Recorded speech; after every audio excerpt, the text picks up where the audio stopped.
Who knew, had a didgeridoo, that a tiny Pacific isle would bewitch and beguile, vanquish the shiny voodoo of the Indian home hoodoo? Our glee, their anguish as they languish, angst lingering, fingering for a wee while.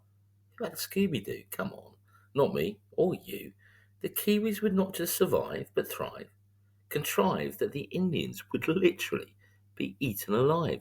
That Cheshire Cat's smile, the land of a cunning plan, are so chuffed as the everyman glowering, duffed and roughed up, the towering, overpowering Titan and Fancy Dan, beaten with such style and by a country mile.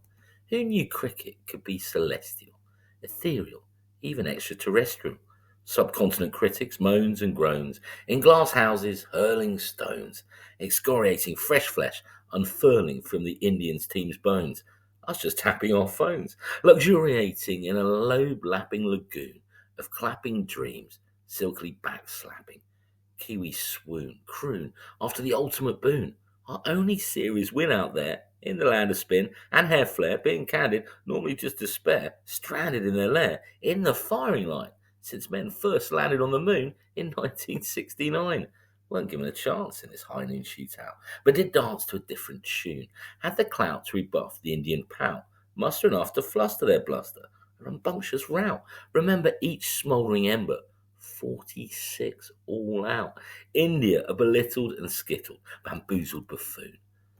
Visual visions of Visigoths sensationally sacking Rome, like a tome about the Black Caps chaps whacking and cracking the reputation of the world's biggest nation and at home, from empire to quagmire. No joking, end of days blaze stoking, so dire did amaze us soaking up those sunshine rays out on the billiards bays. As the Kiwis slice and splice the spice, not once, not twice, but thrice, giving it large, nice, walloping the lolloping perverse reverse Raj. 5 million topples 1.5 billion. The oddbods pounce, flounce, and trounce the gods. 3 victories on the bounce against the odds. No need for hagiography, as the Black Caps overcame the geography. Rifled, stifled, then trifled. The Hall of Fame names of this glorious game. No hubris, just bathed and swayed in cricketing bliss. No need for hyperbole, just say what you see. Well, pray tell, where do you begin? The Indians sin, yell, we're in hell, under the spell, half mast, cast asunder, the Shah grin as they clearly can't play spin. Another blunder, really? No pretense, not just a block Kiwi plunder, as this aging crop could not stop the rust, the rot. Was it a blip? No. When the ball is in the slot, we reap as they've gone cheap. It was immense, like lulling babies to sleep in a cot. This lot can't do defence. Whispers creep, seep, then leap, as off they trot. Not so hot after all with the Red Bull. Rip and dip the fillip for this Kiwi trip. Roles reverse, flip, in this new universe. Order the hearse, we very merrily skip, even without Kane guiding our ship. The Indians flop from their pedestal top. A numpty, like Humpty Dumpty, does fall off the wall. Lost the knack, no way back. As they then drop, slip, plop, stack of flack to cop the cost in a self-made slop. Somebody fetch the mop. The underdog's tails not just wagging, but feverishly flails. Wind beneath our sails, snagging and bagging wickets, with the very merry cherry ragging. The Indians went off the rails. But even though records did tumble, legends did stumble, tides turning took its toll. The harrowing Wales as an empire was set on fire, burning. The divide between the sides narrowing.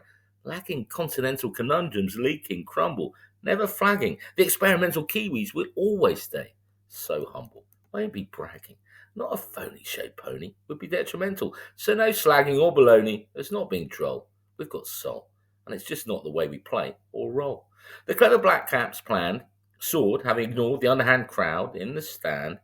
Flames fanned, England floored. However loud, never bowed or kowtowed. Made us all so proud. In an unfairly unsung, far-flung land of the long white cloud. Indian strife is rife, but for Kiwis, life is still on hold. Maybe always will.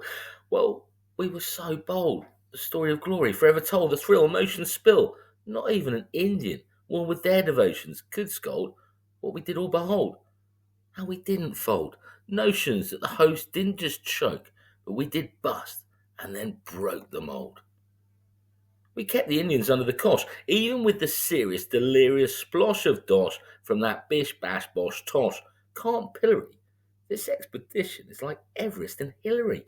Kiwi sedition does squash and then quash a 12-year tradition. Incandescent beacon shining bright with iridescent light. A first ever 3-test whitewash. Can hear Tina. Simply the best.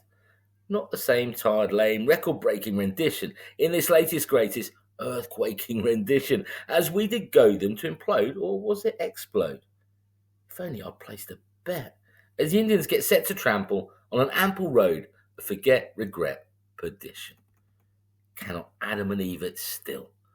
Oh, so permit me, if you will, to say it just one more time. A final rhyme, like a dear old friend.